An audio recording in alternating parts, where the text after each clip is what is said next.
Okay, good evening everyone. Welcome to our live broadcast, evening Dhamma session.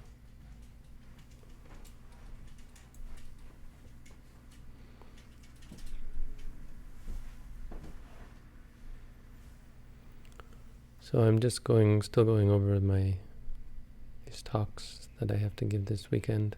Thought it would be nice to go over a little more of it with you. Be my test audience. So I've got to give this talk on wrong mindfulness or wrong practice. And it's a somewhat difficult talk to get right because mindfulness is always good, no? The Buddha said, Satincha kwahang bhikkhave sabbatikang vadami. Mindfulness is always useful. It's the only quality. If you take the 7 bojjhangas, the 7 factors of enlightenment, some of them are only useful when you're agitated to calm you down. Some are only useful when you're lazy or overly concentrated to perk you up. But mindfulness is always useful, the Buddha said. And moreover, and the idea that mindfulness practice could lead to problems, could be dangerous, is especially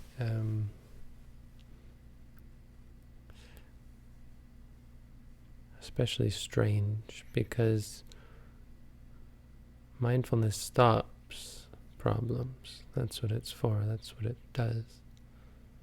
It stops papancha. It stops us from making more out of things than they actually are. The Buddha said, Yani sotani lokasming sati te sang nivarayang. Whatever streams there are in the world. The Buddha used this word stream. It's quite interesting.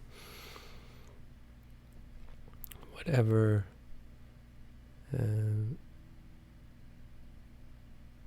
channels there are for problems, basically, for stress, for suffering, for mental illness, if you will.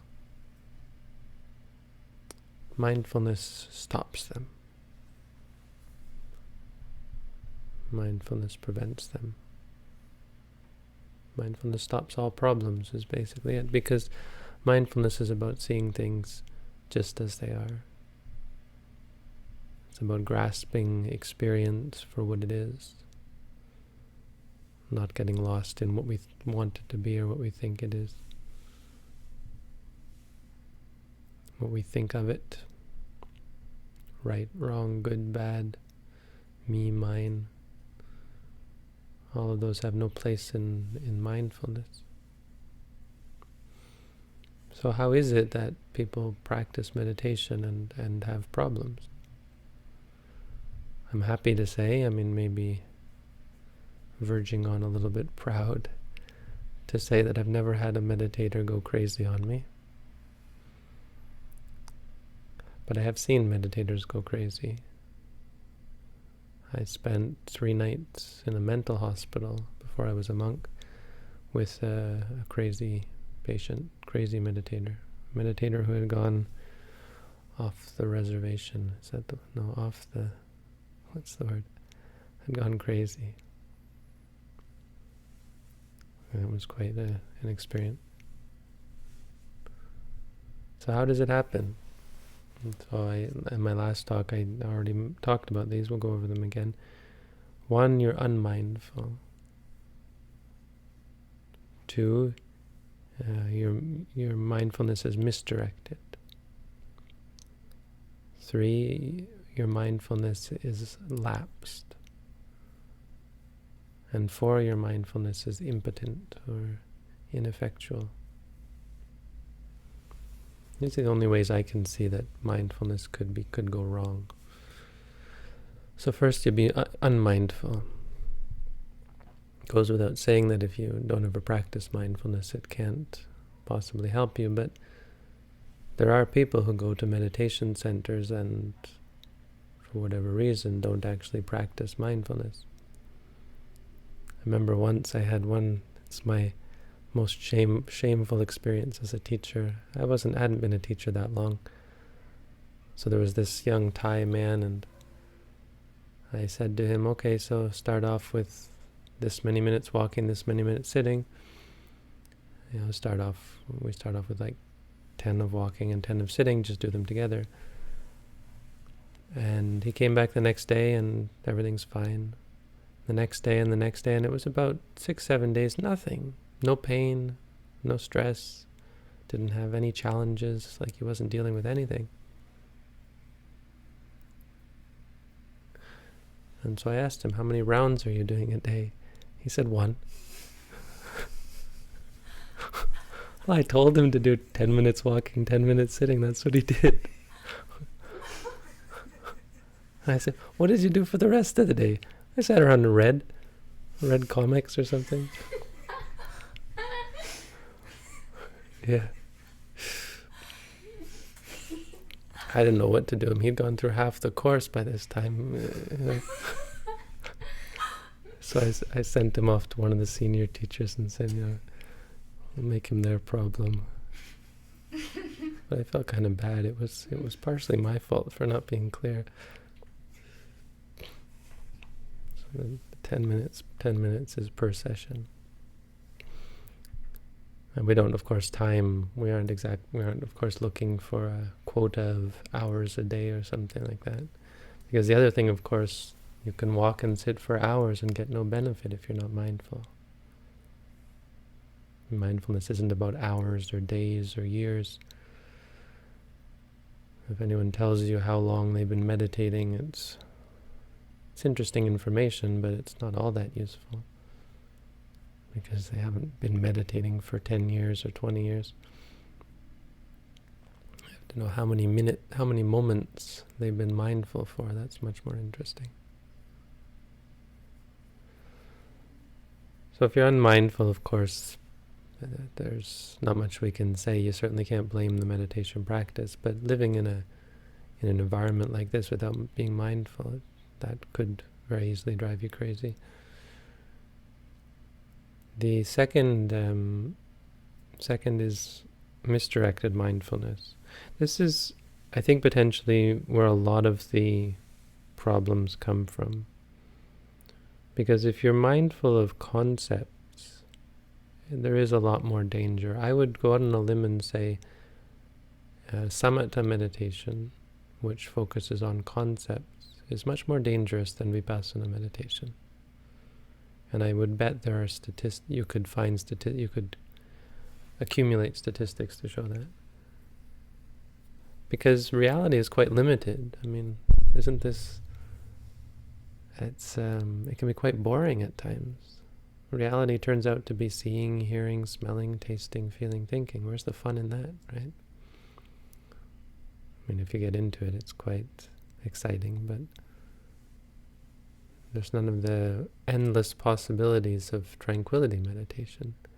What would you rather do? Remember your past lives, or sit here saying rising, falling, right? Or gain magical powers, read people's minds, all these things. That would be more fun. The world of concepts is infinite. You can imagine a rabbit with horns. You can imagine a rabbit with antlers. You can imagine a pink rabbit with antlers, or a blue, or a yellow, right? And because concepts are infinite, you can easily get lost, very easily, without strict guidance and regulation. When you're mindful of concepts, and by mindful here again, we just mean when you grasp the concept. It's possible to get caught up in the concept. And I would still argue that mindfulness isn't to blame here. Because in samatha you still need mindfulness, and if you have mindfulness, it It can't possibly go wrong because you grasp the object. Like, for example, a candle flame, say, easy example. You focus on the candle flame, and if you're mindful of it, then you know that this is fire. And you say fire, fire, fire. And you're grasping the concept of fire well. That mindfulness is, it's a good thing. It's what keeps you from seeing it as more or different. But the thing about concepts is that they can become, because they're in your mind, eventually you get the picture of the fire in your mind, they can morph and become different things.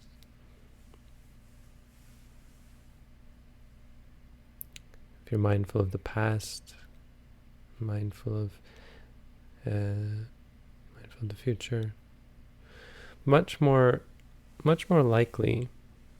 And why this is really considered wrong, we talked about this, is that it's just not the way to enlightenment. There's nothing wrong with it.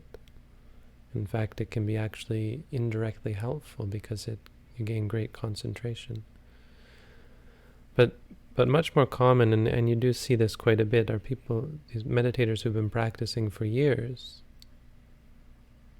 and have a very strong meditation practice, but have never attained Nibbana, have never realized cessation of suffering, because they have pleasant experiences and because they're focusing on concepts and really clear on reality. The third, lapsed mindfulness. Lapsed mindfulness, I think, is where real danger for one's mental health is. And this you see.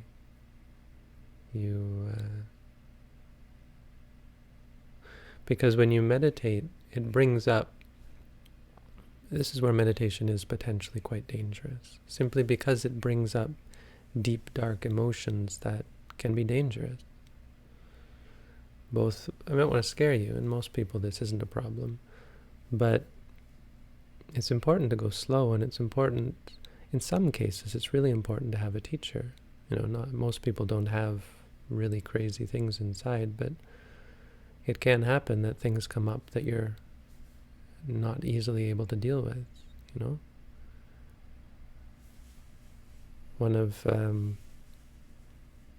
it's one of the great things of watching an experienced teacher in action. My teacher was, there was one time that stands out, I remember we're sitting up in his kuti waiting for meditators, and suddenly one of the nuns who worked in the office runs in and says, "There's a meditator outside of the office and she's going crazy. She's saying nonsense and running around like a crazy person." And he goes, "Tell her to be mindful." Or no, he just said, "Be mindful, be mindful." Because this nun herself was quite unmindful. And the way he just sat there and said, yeah, just be mindful. Like we're all jumping up and getting ready to go and save the day.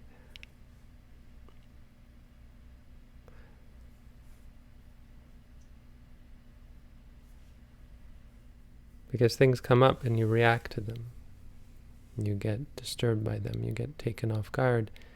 It happens with both positive and negative conditions. With positive conditions, you get lost in them. Hey, that's interesting. That's nice. And because you stop being mindful, and both because you stop being mindful and because of they're so strong and they're so powerful, they can really suck you in.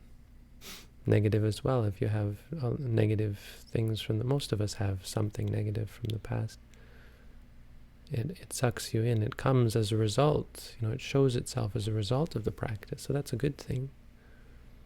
Both of them are really good. It's good that positive things come out, but negative things come out. It's good that the deep stuff comes out, because it means you're becoming more in tune with yourself and more in tune with reality. And you're getting a deeper experience of who you are. But without a stabilizing presence, someone to remind you, or without reminding yourself that, hey, it's still just an experience, it can be dangerous. There were these in in the texts, in the Samyutta Nikaya, I think, there are these monks who the Buddha taught them mindfulness of I think it was mindfulness of the loathsomeness of the body, or I can't remember what it was now, but they taught them something and they all killed themselves as a result, or they had someone kill them. They hired some guy to kill them because they were so revolted by it. It was just such a bizarre story. Like, they reacted so violently to this. Commentary says they had really bad karma, they had been hunters in past lives, but the point is that things can come out, and if you're not ready for the truth, if you can't handle the truth, then it can be potentially problematic. So to be clear, that this is one way that mindfulness practice is. I've never seen it happen with any of my students, but mindfulness meditation is potentially dangerous. There was one meditator that I spent time in the mental hospital with. I wasn't her teacher, but the problem was she had, I think, too much instruction from wrong people. There were some people who weren't her teachers going in and going into her room and talking to her and feeding her all sorts of weird ideas. Like, there's a lot of superstition in folk Buddhism, and telling her things about past lives and karma, and really getting her lost and winding her up. I think because suddenly she's out running around, and she was using the mantras, but she was saying she was using them to wind herself up. So she would say to herself, "Wisdom, wisdom, wisdom." I remember that was one. Like, she would just repeat a mantra to her, but it would wind her up instead of calm her down, because it wasn't based on any experience. This is an example. People get the mantra wrong. Instead of using it to note what's there, they use it to note what they want to be there, and that'll wind you up.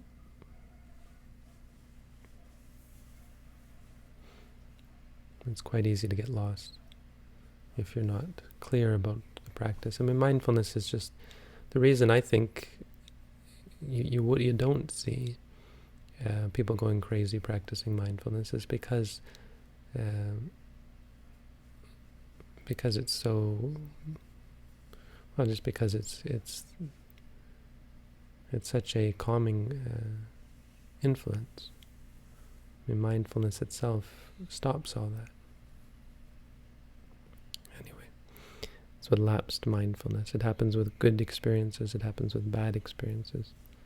If you're not careful to catch it and keep going, at the least you'll get stuck. At the worst, you can get caught up and go temporarily AWOL. And the fourth is what I talked about, impotent mindfulness, or probably what the Buddha would have explained as wrong mindfulness. And that is wrong mindfulness that is blocked by something. So, I mean, one common example is with those people who have taken the bodhisattva vows. They've taken a vow to become a Buddha. They've taken a vow to not become enlightened.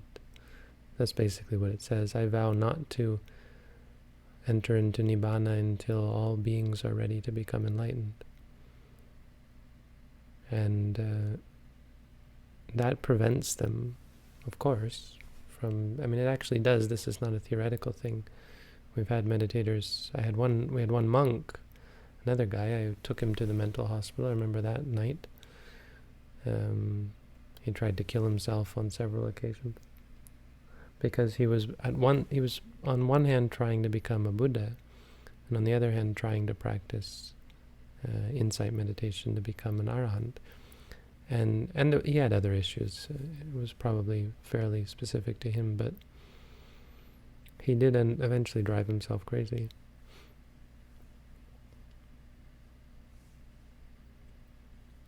But a more common one, I mean, people who have a very strong belief in self or belief in God or that kind of thing, This prevents you from letting go and experiencing things objectively. If you have a sense that everything's going to work out, or God has a plan for us, or something like that, it can very much get in the way. I mean, this is wrong view, according to Buddhism. And I went through them. If you have wrong thought, if you're wishing ill of other people, that obstructs your path, or if you have lots of desires or ambitions, if you're arrogant or that kind of thing, these will get in the way. If you have wrong speech, if you say nasty things about people, if you're a liar or a gossip or that kind of thing, if you just talk too much, that'll get in your way.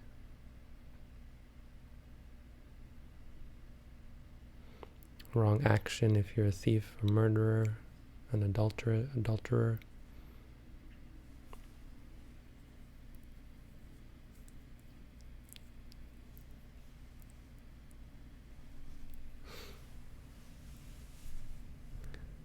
If you have wrong livelihood, if you make money through killing or stealing, that kind of thing.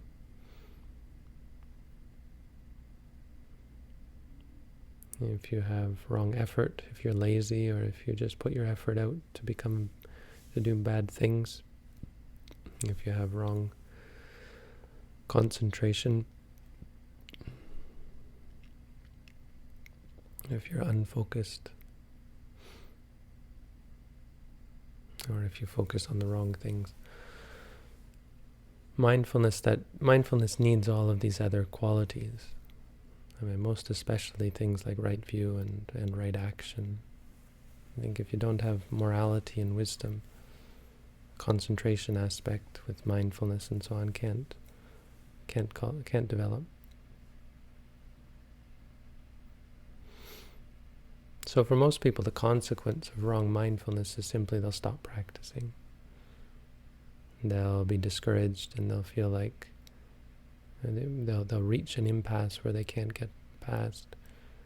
People practice, whether they practice properly or improperly, without a solid training in mindfulness, a good teacher, and a good mind that is able to receive it, it's quite common for people to just give it up. They get afraid, or they get discouraged, or they get disinterested because they don't get it. But as I said, another consequence is that they continue practicing but don't get anywhere. And practice, and they just feel peaceful or calm, that kind of thing, without ever letting go, without ever becoming free from ego or desire or that kind of thing. And in extreme cases, the consequence is that people go crazy. The crazy is usually temporary. I don't think I've ever heard of meditation driving you crazy for the rest of your life, but it's temporary insanity. They get so wound up that they find it hard to come back down. And usually what happens is they get medicated.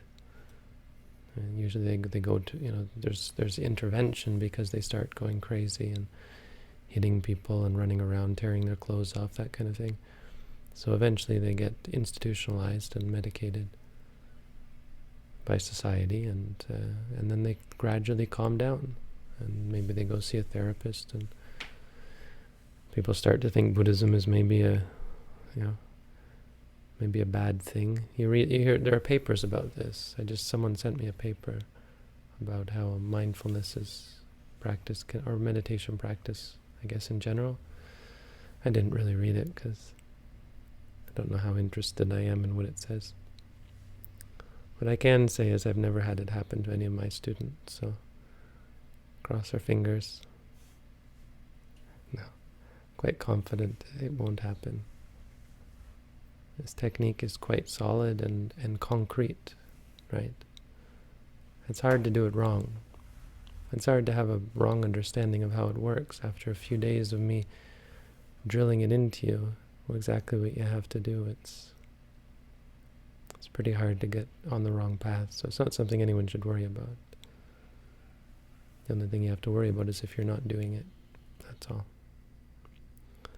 So, there you go. A little bit more Dhamma today. Hopefully I wasn't too much of a repetition. Thank you all for coming out.